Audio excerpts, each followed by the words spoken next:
Paz do Senhor, igreja. Jesus é bom. Louvado seja Deus. Não parar de tentar. Esse é o dia em que Jesus quer nos ensinar a perseverança da fé. Para transbordar tem que perseverar, ok? Não. Então que esse ano seja um ano de perseverança, de luta, de conquista, e que você nunca desista de batalhar pelos seus objetivos. Esse é o tema da ministração de hoje, tá bom? Abra a Bíblia, segundo livro de Reis, capítulo número 13, verso 14 a 20. Segundo Reis, capítulo 13, versículos 14 a 20. Louvado seja a Deus.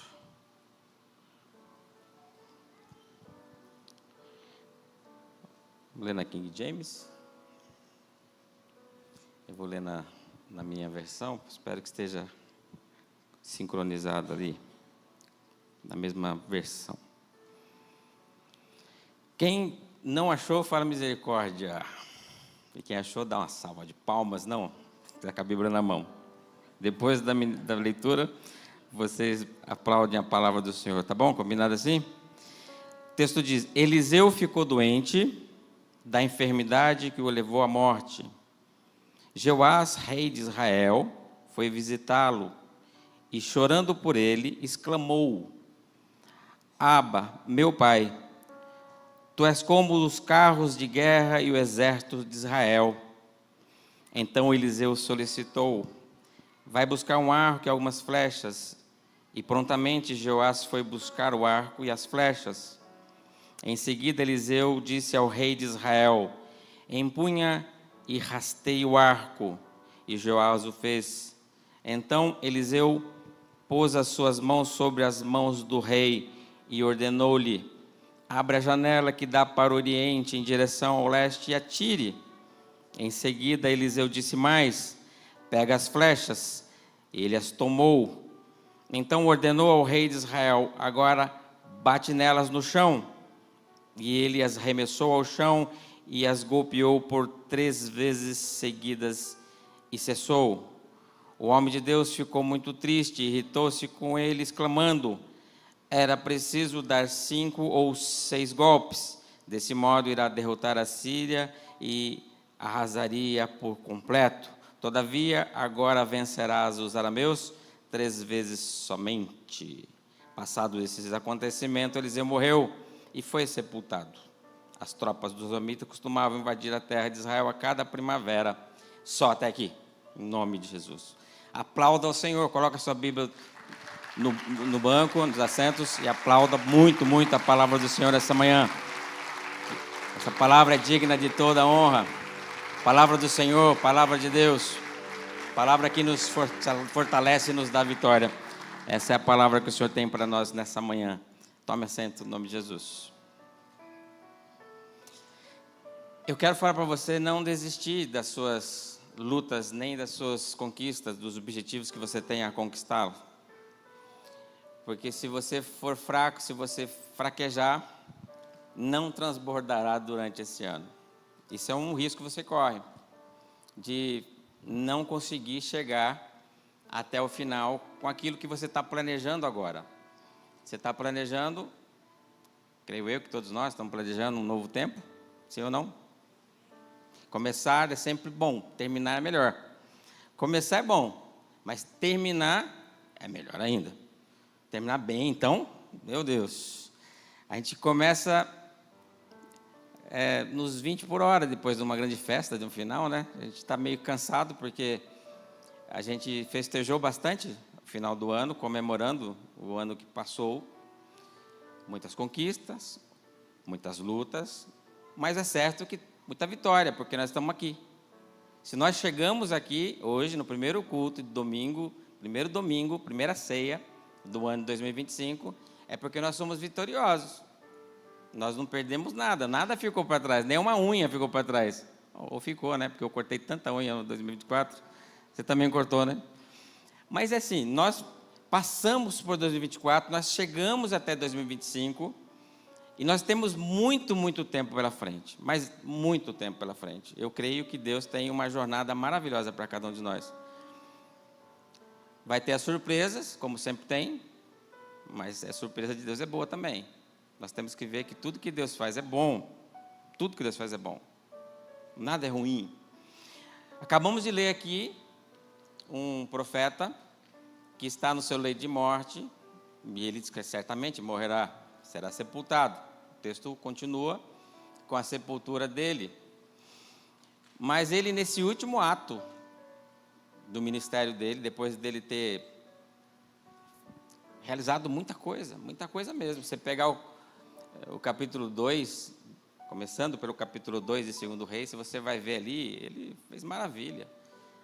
Ele visitou uma viúva, e a viúva teve o seu azeite transbordante, certo ou não? O azeite transbordou. O azeite da viúva transbordou. Todos comeram, todos passaram bem ali, né? Fartura. Logo em seguida ele encontra uma outra situação, um casal que não tinha filho, e ele dá um grande presente para aquela família. Ele queria dar outro, na verdade, que dará no final, mas ele queria o favor do rei a favor dela, mas ela não tinha filhos, e Deus deu um filho para ela. Restituiu esse filho quando o filho veio a morrer. Essa é a primeira ressurreição lá que a gente vê no ministério dele. Depois ele encontra uma situação de uma lepra, um general da Síria, ele foi restabelecido da sua pele. Ou seja, milagres foram acontecendo na vida desse profeta. Ou seja, ele foi um grande canal de milagres para Israel.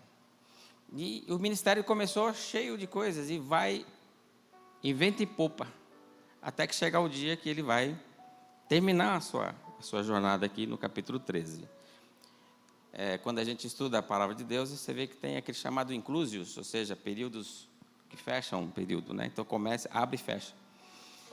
O livro de Reis começa com o capítulo 2 e termina no capítulo 13, verso 20, com o ministério desse homem.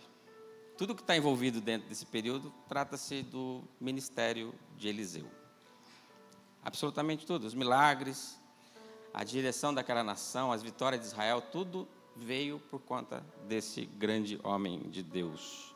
E você vê aqui no capítulo 13, verso 14, que o rei de Israel vai procurar esse homem, porque ele estava desesperado, ele não tinha mais o que fazer e a quem recorrer. E ele via que o exército de Israel, na verdade, só era baseado no próprio Deus, porque no profeta. Ele vai, no capítulo 14, verso 13, verso 14, desculpa, ele vai falar uma frase que o próprio Eliseu falou no começo do seu ministério. Ele vai repetir exatamente a frase do Eliseu.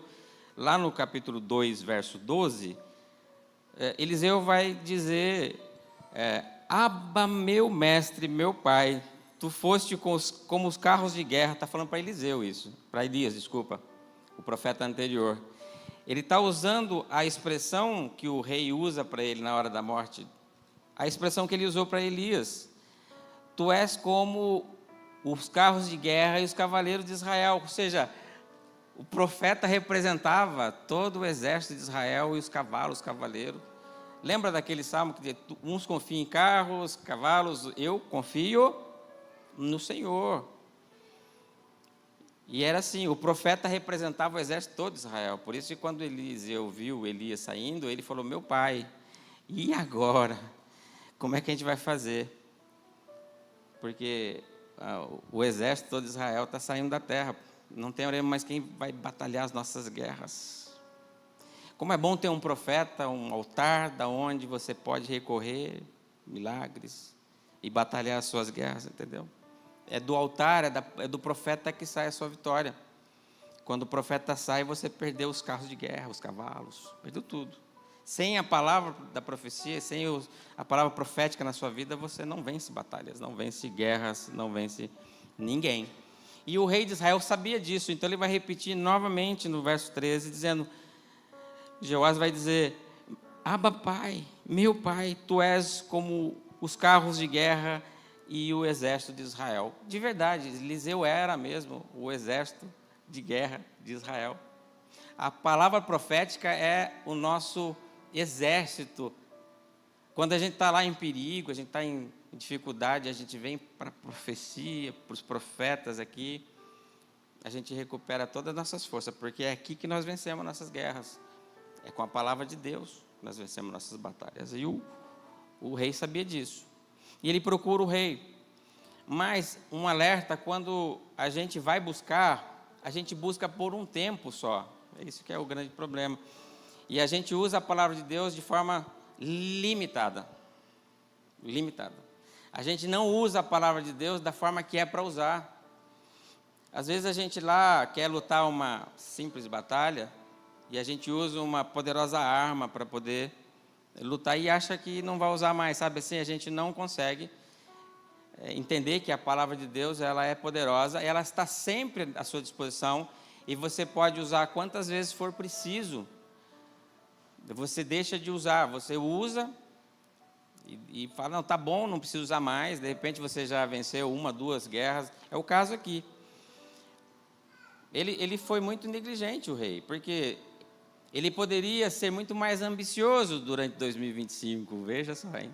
Ele poderia ser muito mais ambicioso em 2025. Quando a palavra profética vem para você, você pode usar ela de forma muito maior do que você usa, sabe? A palavra sai do altar para você, você fala, não, eu vou usar ela, mas você é limitado, você não persevera, você não é ambicioso, ou seja, você é ambicioso no bom sentido, lógico, tem no mal, mas tem sempre aquela pessoa que é bem limitada nos seus sonhos, nos seus desejos, e vai limitando. É o caso do rei aqui. O profeta disse para ele trazer o arco e tecer o arco, ou seja, esticar o arco, né? Como se fosse atirar uma flecha. E aí ele fala, vai lá agora, busca as flechas. Ele buscou as flechas, só que quando o profeta disse para ele, atira as flechas, ele foi muito limitado. Ele atirou 3 vezes a flecha. Se ele atirasse mais, o profeta, se você tivesse atirado 5 ou 6 flechas, você conseguiria vencer o seu inimigo totalmente, tudo. O problema nosso é que a gente, quando recebe uma palavra profética, a gente usa ela pouco. Às vezes usa uma vez só, sabe assim? Sai a palavra profética aqui, em 2024, quantas palavras proféticas você usou desse altar? Eu pergunto para você. Quantas vezes você pegou palavras que saíram desse altar, colocou na sua aljava, e na hora, durante 2024, você foi pegando o seu arco e foi atirando. Quantas vezes você atirou a palavra profética na sua vida? Talvez poucas vezes. Você limitou a palavra na sua vida, você limitou o uso dela, e você achou que estava bom, suficiente para vencer. De fato é. Mas a vitória, ela dura um tempo, depois vem a luta de novo.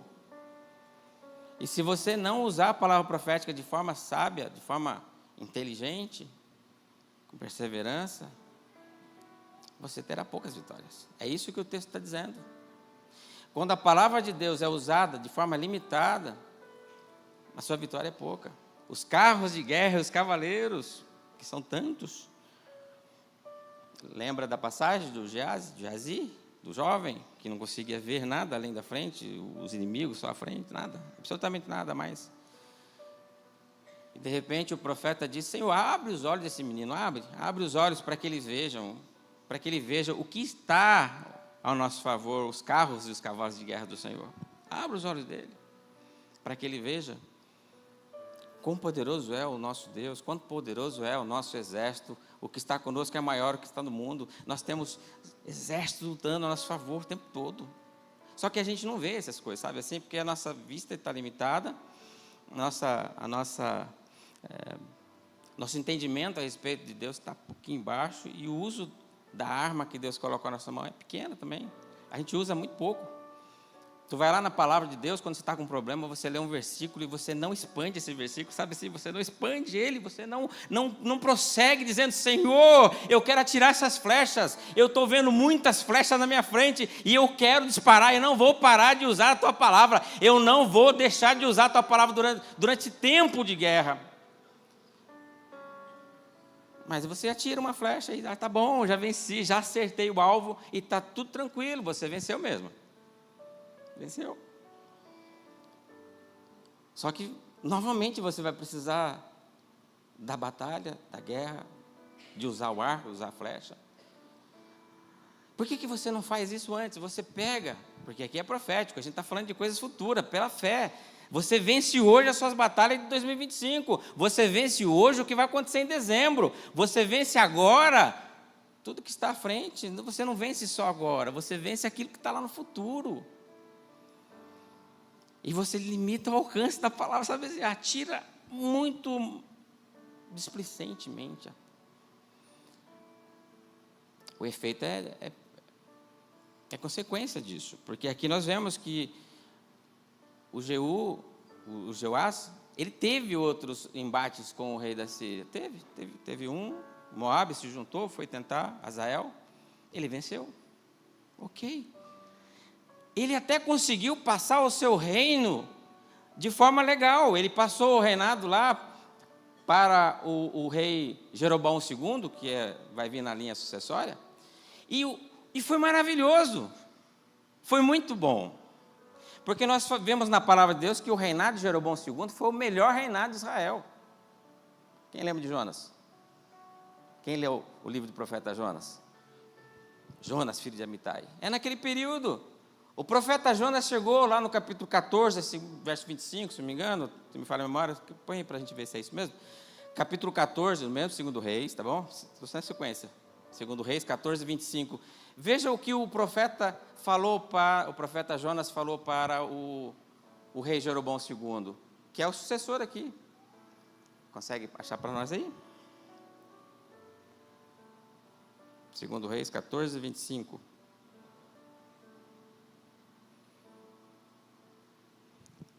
Glória a Deus. É 14, 25. Na minha versão está assim. Igualzinha a sua. Igualzinha a sua. Restabeleceu as fronteiras. Isso foi o que a terceira flecha do Senhor fez. Olha só, hein? A terceira flecha. Ele já tinha gastado 2 flechas e aqui é a terceira flecha. Vê como que a profecia foi longe. A palavra flecha foi longe. Aqui é a terceira flecha, tá bom? Depois isso aqui acabou a vitória. Depois isso aqui acabou. O Jeroboão II restabeleceu as fronteiras de Israel. Desde a entrada de Ramate, no norte, até o mar de Arabá, o mar morto, no sul. Tudo conforme Yahvé, o Senhor, né? Deus de Israel, havia prometido por meio do seu servo, o profeta, filho do profeta Amitai, o Jonas profeta. A flecha estava ecoando lá no reinado de Jeroboão. Aquela flecha, a terceira flecha que ele jogou, estava ecoando lá no reinado de Jeroboão, muito tempo depois. E o rei que sucedeu ele lá, conseguiu restabelecer toda a fronteira, de norte a sul, de Israel. E o reinado de Jeroboão, se você for ler, foi o mais próspero de Israel, de todos os tempos, do norte, eu estou dizendo. Foi um grande reinado. Isso por causa da flecha jogada aqui. Porque se ele tivesse jogado 5 ou 6 flechas, essa bênção aqui teria se estendido aos outros reis, aos outros futuros reinos, e levaria isso aqui para frente, sabe? Porque você tem que pensar não só em 2025, você tem que pensar o que você vai fazer para seu filho, seu neto, seu bisneto, seu tataraneto, seu sei lá quantos netos, eu esqueci porque não tem mais, exa-neto, enia-neto, vamos usar o número, mas você vai pensar na sua geração futura, lá na frente. Você lança a flecha aqui agora, e toma posse dessa palavra profética, e vive uma eternidade de bênção. Mas vai depender de você. Então, o que Jesus está dizendo essa manhã, o Espírito Santo está falando para você nessa manhã, é para que você seja perseverante na hora de você jogar suas flechas nesse ano. Sabe, Deus está te colocando flecha na sua aljava aí, ó, depositando em cima de você um monte de flechas. O seu arco está esticado já. Coloque flecha nesse ano e jogue, mas jogue com vontade. Comece esse ano 2025 cheio de vontade de vencer. Porque se você não tiver vontade de vencer, você vai jogar pouca flecha. Mas, bispo, se eu tiver muita flecha, é porque eu não vou ter muita guerra? Não, ao contrário. Você nem verá seus inimigos na sua frente. Você nem verá os inimigos se levantar, porque eles não serão audazes de enfrentar aquele que tem flecha de Deus na mão. Enquanto Deus coloca flecha na sua mão em 2025, atire. Quando você ouvir uma palavra aqui, fala, essa palavra aqui é mais uma flecha, e eu estou jogando ela. Lance as palavras que saem aqui, não deixe a palavra ficar esquecida. Só assim você terá um ano 2025 transbordante na sua vida. E transbordará mesmo, porque quando sai uma palavra desse altar para você, e você recebe a flecha e joga, você atinge os seus alvos. Você atinge e conquista os seus objetivos. Que o Senhor Jesus, em 2025, te dê forças, e você tenha intrepidez, sabe assim, coragem. Não tenha medo, não se acovarde, não se apequene durante as coisas que você estiver vivendo, sabe, as lutas. Saiba que quem está com você é maior do que aquele que está no mundo. Tenha fé, tenha confiança, tenha perseverança. Não desista de forma rápida. Não pare. Vidas dependem de você, a sua família depende das flechas que você lança. Não é só você que está batalhando, a sua família precisa. O seu futuro precisa de você, a sua geração futura precisa de você. Se transbordar na sua vida agora, vai reverberar nas gerações futuras. Tudo que você conquista agora, os seus filhos vão usar lá na frente. O filho dos seus filhos. Gerações futuras. E é interessante, e o ministério do profeta não acaba, porque logo em seguida aqui nós temos um grande milagre. Um grande milagre. O profeta morreu. Foi enterrado. E o texto vai dizer que muito tempo depois, um jovem morre. E esse jovem é sepultado na sepultura onde o profeta foi sepultado. E o texto vai dizer que assim que o corpo do menino tocou lá os ossos de Eliseu, ele voltou à vida. Ele voltou à vida. Ressurreição. O menino foi ressuscitado ao tocar os ossos do profeta. Sabe o que significa para nós esse texto quer dizer? Porque ainda que você, como Deus é misericordioso e bondoso, ainda que você, na pior das hipóteses, não ouviu essa palavra direito. Na pior das hipóteses, pensa um caso bem ruinzinho. Assim, você está aqui hoje, nessa manhã, você não acreditou ou você não entendeu direito. E você lançou 3 flechas, como o rei fez. Você vai usar essas 3 flechas, 3 vitórias você conquistará. Ainda que venha tempos difíceis e você não tenha mais vitória no seu radar, porque você usou pouco a flecha. Deus está dizendo que ainda assim, o profeta aqui desse altar, ele vai dar uma palavra para você, vai tocar na sua vida. E ele vai dizer para você que você tem que ressuscitar os seus sonhos. Se você hoje está aqui nessa condição de já venceu batalhas e não tem mais flechas, se você já passou por isso que foi pregado, você já venceu 3 batalhas, e está sentindo nessa manhã que não tem mais nenhuma vitória ao seu radar, porque você já usou o crédito que você tinha, e você está se sentindo meio que morto nos seus sonhos, desejos e vontades, fraco. E 2025 está sendo muito longo para você. Você olha para 2025, você vê muito distante. Quando seus sonhos ficam muito longos e você esqueceu deles, hoje nessa manhã o Espírito Santo está falando que ainda que você use pouca flecha, mesmo assim, ao tocar ao cadáver, ou seja, a relembrar, ou a usar a profecia lá do futuro, o seu sonho será restabelecido nessa manhã no nome de Jesus. A ressurreição. Sabe quando a gente chega no final do ano, como foi o caso do nosso grande irmão André, e a família, claro, sente que a última flecha foi usada, sabe assim, que alguma coisa aconteceu fora do plano, e eu estou pregando para nossa irmã hoje, se ela estiver assistindo, ele não morreu não. Não morreu. Porque ninguém morre na presença de Deus.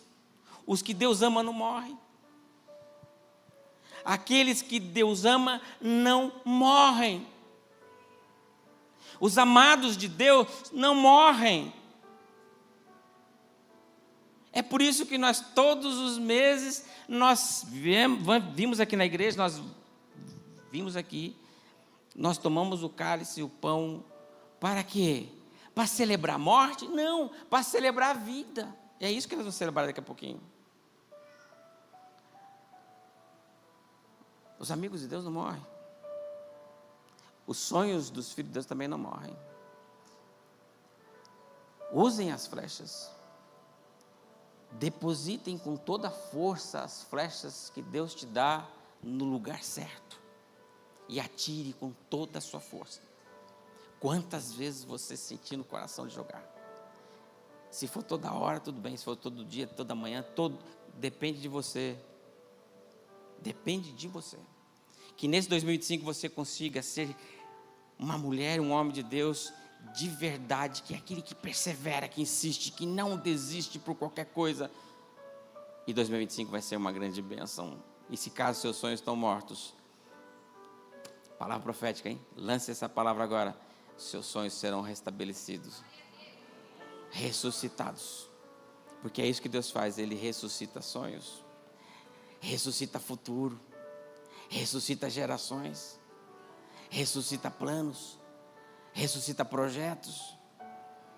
Esse que estava descendo não tinha mais nenhum projeto mais, mas quando tocou no profeta, os planos dele foi todo restabelecido.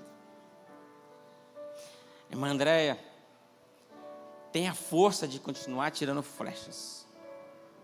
Tem a força de continuar atirando com todas as suas forças. E você vai ver que o seu futuro será grandioso e o futuro da sua geração maravilhoso na presença de Deus. Coloque de pé, vamos orar a Deus nessa manhã. Vamos agradecer por 2025, vamos agradecer pelas conquistas, mas também pensando nas flechas que Deus nos deu e continuar perseverante, não desistir, sabe? Atira uma, não desiste, atira a segunda, não desiste, atira a terceira. Atira a terceira, não desiste, continua com a quarta, continua com a quinta, continua com a sexta, continua, não pare de atirar flechas, não pare, não desista, porque a sua vitória é certa no nome de Jesus. Senhor Deus e Pai, nessa manhã, começando esse ano, essa palavra profética, meu Pai, dizendo para nós que a gente não pode parar. A gente não pode parar, a gente tem que continuar, meu Pai, atirando as flechas que o Senhor nos dá, continuando, meu Pai, lutando, atirando pela fé, não sabendo muito bem o que vai acontecer no futuro, mas é certo, o Senhor dará vitória ao seu filho, aos seus filhos. O Senhor está ressuscitando, meu Pai, para que eles continuem essa luta, continuem batalhando, continuem lutando. Nessa manhã, meu Pai, traga de volta desejos, que esse ano 2025, meu Pai, seja um ano de realizações, transformações, um ano de transbordar, um ano, meu Pai, de crescer na presença de Deus, um ano, meu Pai, de ver vida na presença de Deus, um ano, meu Pai, de não parar. 2024 foi difícil, 2025 vai ser maravilhoso. Se 2024 você não conseguiu, 2025 você vai conseguir. Se 2025 você chegar no final e notar que ainda não conseguiu, atire flecha novamente, vá para 2026, vá para 2027, porque é certo que o Senhor, meu Deus, está conosco e a tua palavra é poderosa. Aplauda ao Senhor, aleluia.